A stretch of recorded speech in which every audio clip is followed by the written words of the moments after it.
Hello and welcome to tonight's SBC News. The Public Service Bureau has embarked on its new role of oversight and modernization of the public service. The Bureau replaces the former Department of Public Administration. The head of the Bureau, Chief Secretary Sheila Mohedin, has explained that a transformation process has begun in the public service. A lot of the administrative functions will now be decentralized to the ministries, departments, and agencies.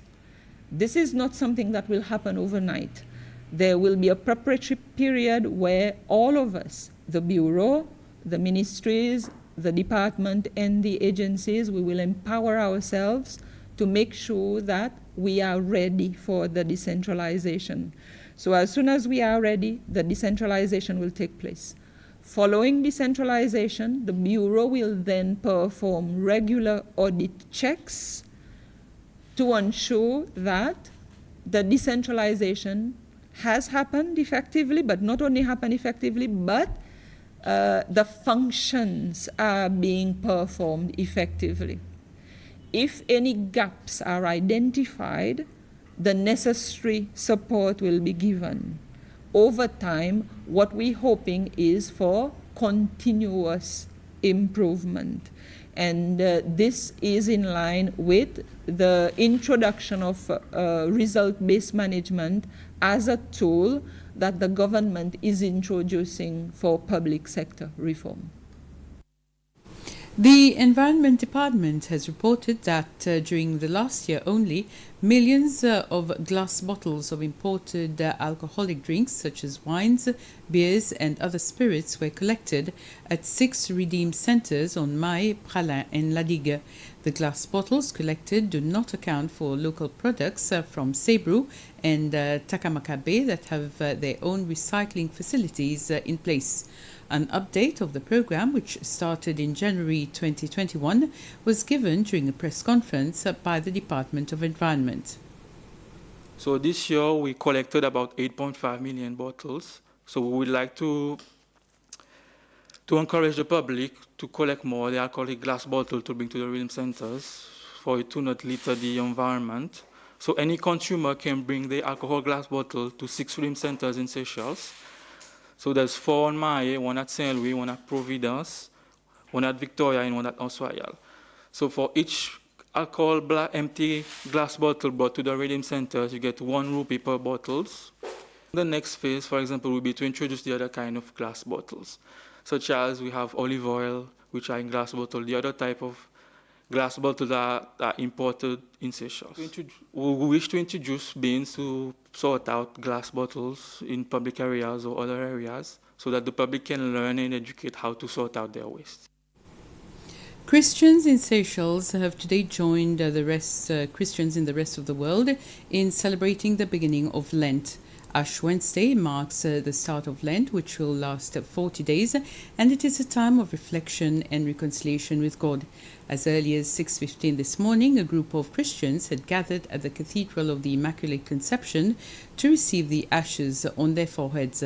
For Christians, Ash Wednesday is a time to purify their hearts in preparation for Easter.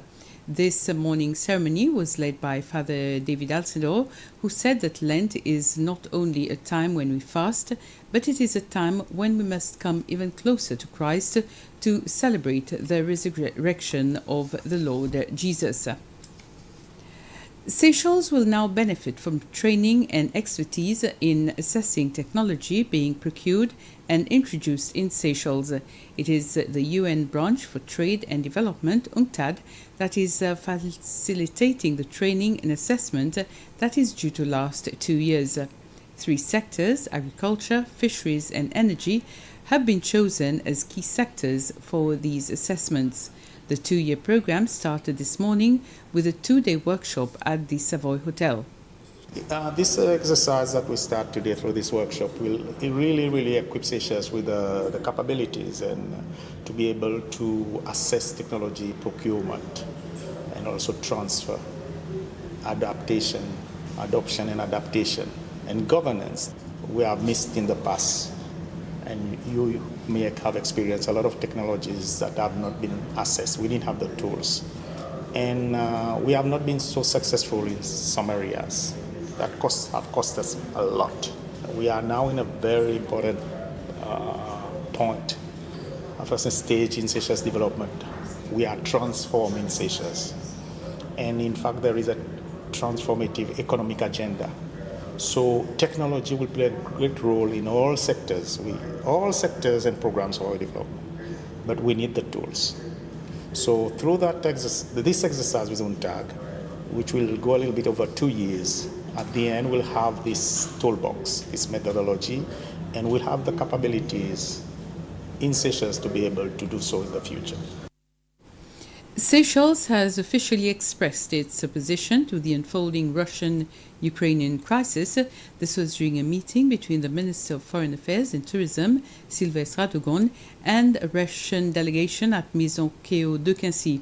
The Russian delegation was led by Alexei Gruzdev, the Deputy Minister of Industry and Trade of the Russian Federation and Deputy Head of the World Expo 2030 Moscow Bid Committee.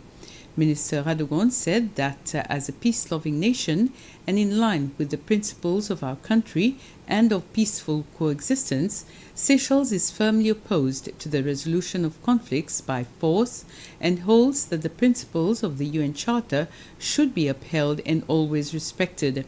He added that the actions in Ukraine and the unfolding situation there are of concern to Seychelles, and they pose a grave threat to global security and world peace with serious ramifications for the entire community of nations. And the situation in Ukraine brings us to the end of the news. Much more news in Creole at 8 o'clock. For now, from us, it's good evening.